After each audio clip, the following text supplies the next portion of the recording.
voi vă alăturați și cuvântul mi-ascultați.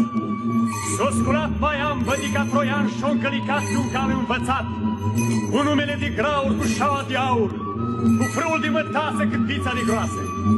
El în scări s-a ridicat, piste câmpul s-a uitat, ca să aleagă un loc curat de arat și seamănat. Și curând s-a apucat câmpul nedit de arat, s-a apucat într-o cioi cu un plug cu 12 boi. Boi băurei în coadă codelvei, în frunți cu țintăței. Ia mai mâneal, mai plecai, mă!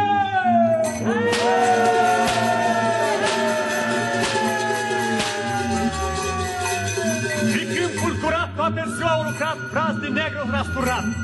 Și pe braz de-o seamănat grâu mărunt și grâu de bară peste câmpuri să răsară. Și dacă s-o seamănat, iată mării că au dat un vânt mare pe pământ. Și ploi multe după vânt pe pământul s-o recorit și sămânța au încolțit. Și o mers la ogor se vadă de grâu răsărit și de spicul aurit. Grâul era cop, rescop, 3 spiși de grâu apucat și în palmă răvarsat și apoi s-o întors. Și din gras o scos un cal mai nazdrăvan cum îi place lui Troian. Pentru pământul bogat, ia strigați plăcăi de sat, bă!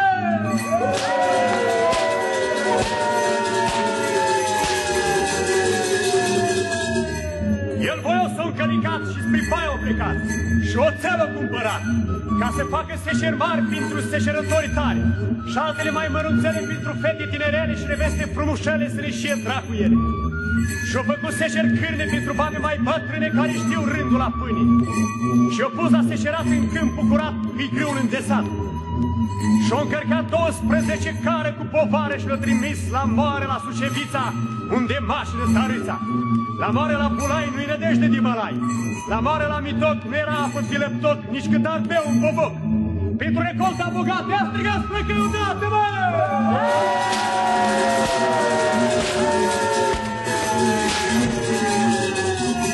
Iar mândra cu pândeasă, Tochiana așa frumoasă, la pe un pat mândru rotat.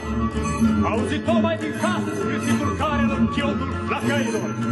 Dișăre s-o îndreptat, prin casă s-o plimbat, și s-o încamare s-o dus și mână o pus, pe o sete mare și rare, pe una deasă de mătat. Și-o adus și 7 babe din 7 sate, ca să-i șie de ajutor treaba să meargă cu spor. Una făina șerne, alta plămăde, alta încovată pune, alta sușe, alta cu mere dulce, alta cola cu pășe, alta cu porul trânte. Și-i scote mari și rumeni și frumoși, colăcei să ne șie din pălări.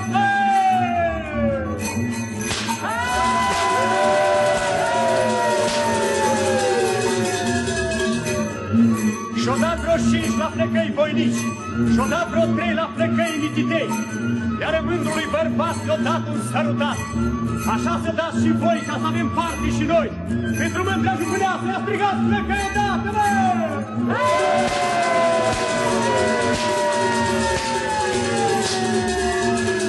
Hei, de urata mai uratarnică vom înnopta.